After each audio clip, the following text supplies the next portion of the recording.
Obviously, 2.5 minutes left. You guys have the lead. Just couldn't hit shots. What was the difference down the stretch? We turn it over 22 times to their 13. We had guys open. We didn't get them the ball. They had a hard time guarding those curls and those tight curls and the flex action. But you have to have somebody with enough courage to catch it up there and break the defense down and make a pass. We kept searching. Can't throw it to yourself.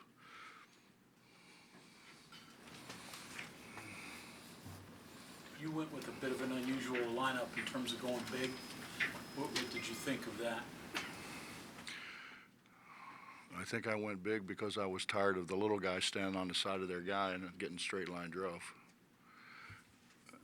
This game's about straight lines, and we just give them up. That we don't make people work for them. And I'm tired of telling them. I'm tired of trying to coach them. I'm tired of it's just going to come down to if you get a straight line drive on, just come sit down. Let's give somebody else a try.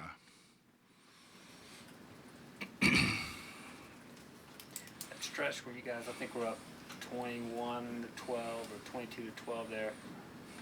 Pretty good defense first half. I mean, and then Culver goes out and they found a way to crawl back in it over the next, I guess 10 minutes. Well, our offense had a lot to do with that. We're very charitable. No, people struggle, we throw them the ball, make it easier for them. That's how the whole thing started.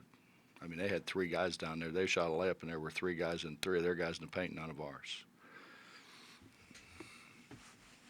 Coach, how much of a difference did Wes's defense on Culver make in the first half, and then when he fouls out, how much of an adjustment is that to try to match up with Culver? Well, you'd have to ask him and Chris that, but I think Wes did a great job. I mean, me personally, I thought he did a great job.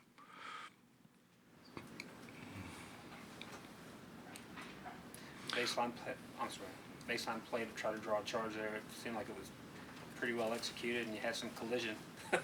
So when you jump up in the air and run over a guy, generally and the guy's stationary when you leave the ground and jump forward, it's generally a charge. But I haven't seen it on tape, and I didn't have near the look that the officials had. Doesn't, with that kind of contact, though, there have to be some kind of ball? Bob, there was a lot of contact all the whole game.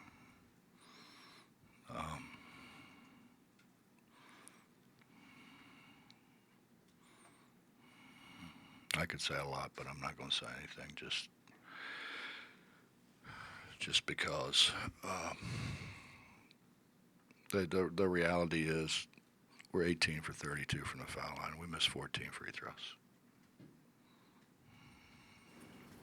We're up, what were we, up 9 and had our best shooter on the line. He goes 1 for 3.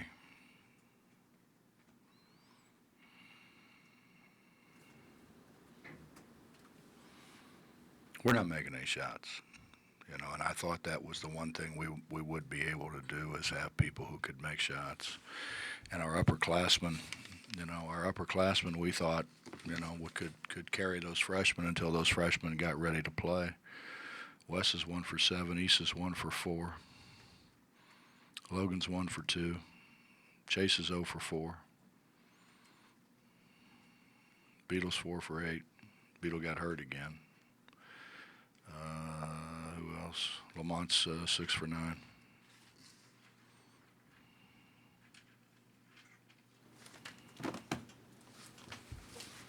That's a far cry from what we've had before from our upperclassmen.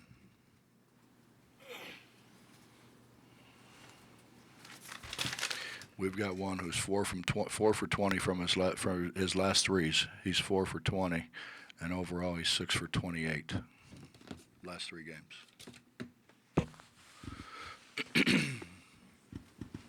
You would think it would behoove him to get in the gym and maybe drag about 4 or 5 guys with him.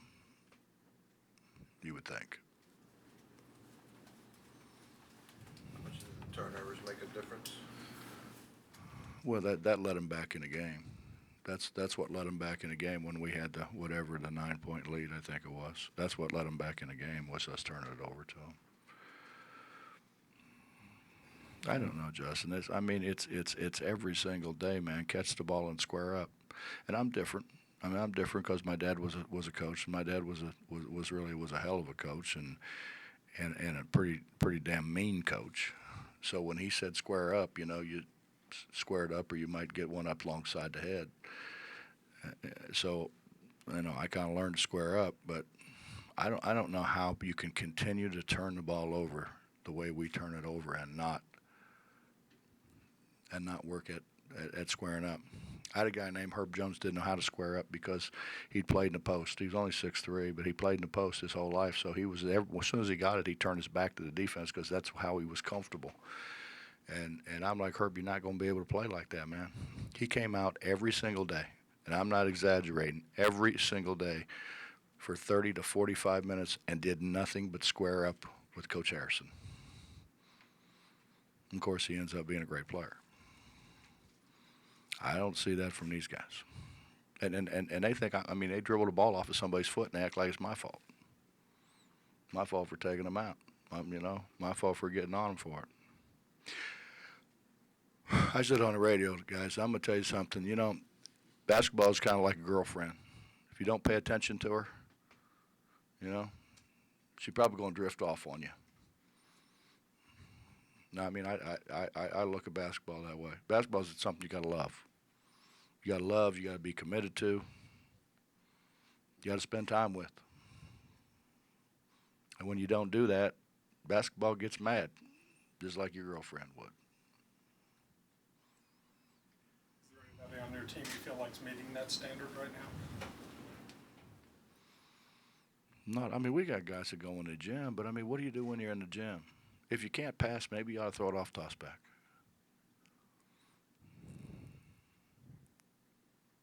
I played forward in high school, so when I was going to play guard, my dad took tape and made a square. Throw it in the square 1,000 times a day.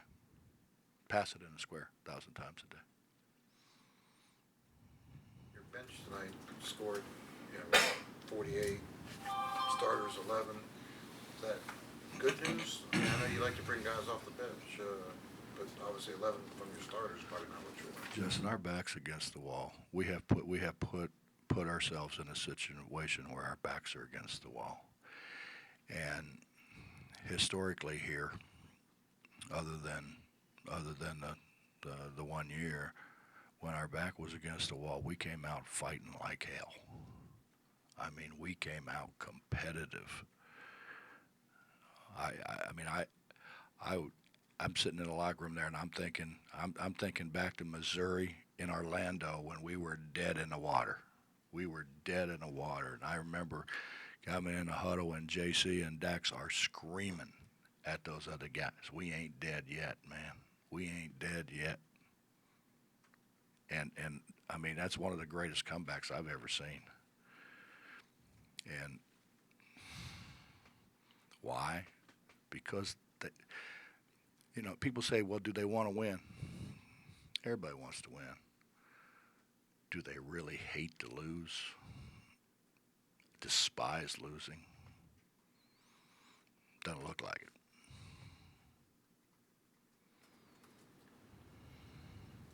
Anything else? Seems like y'all were stopping the bleeding a little bit, able to feed Derek in the post, get that going a little bit.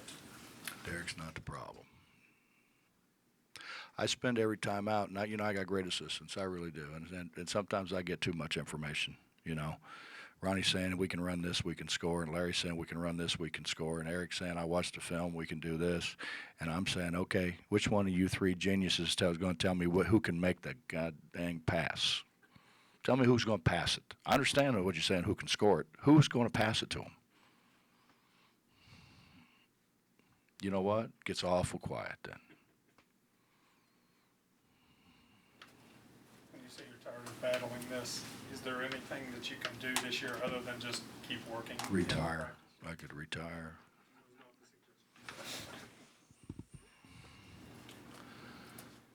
We just gotta.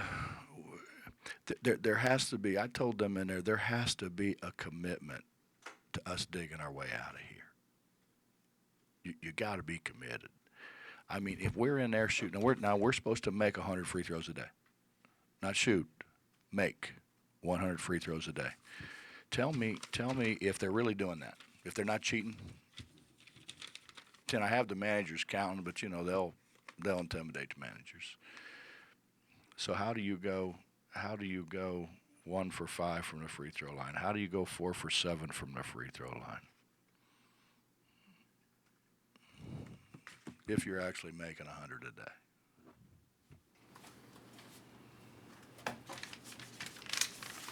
It's about commitment, man. I mean, it's a fun game to play. I mean, if I laid a ball down there in the gym, the majority of people who walk through the gym are going to pick it up and try to shoot it. It's a fun game. But to be great at it, you have to be committed. And you have to fill your role. And that's a misnomer that these guys get from all the idiots that there are out there, like the fool who has the mock drafts and just general idiots that really want something from them rather than be able to help them with something. And it's kind of.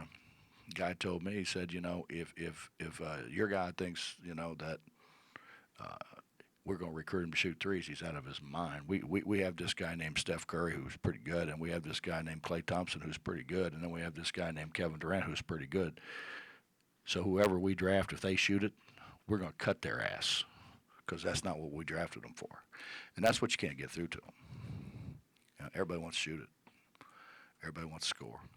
Everybody wants to dribble. This dribbling thing's going, and you watch Klay Thompson play, and he never dribbles.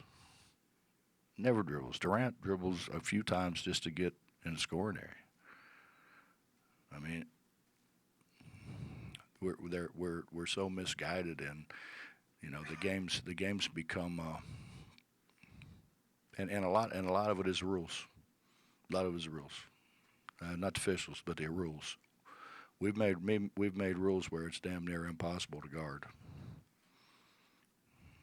and it's that's not what the game was supposed to be.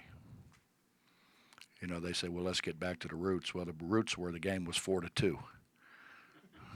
And everybody says, well, we need to make it more exciting. Well, the most exciting game must be because they play it every Final Four. They play it was Georgetown, Villanova, and Villanova shot, 4 times the second half? Something like that. And everybody says, what a great game. Unbelievable game. What an exciting game. Come on. And now all of a sudden we want to take 100 frickin' shots and make it a game of horse. You gotta take this team on. Yeah, right. You gotta take this team on the road now. Some big games, obviously. They're not gonna get there all big. Your thoughts just about taking this bunch on the road? Well, historically, Justin, we've been a pretty good road team. We've been one of the better road teams in the league. We were probably, if you ranked us, we were probably ranked higher as in terms of wins and losses with everybody. We're probably ranked higher as a road team than we would have been a home team. So we're not afraid of the road. The travel's brutal, guys. Man, it's brutal. I didn't want to complain and bitch about it because of recruiting, but my God, it's rough. Coach, thank you. Yep.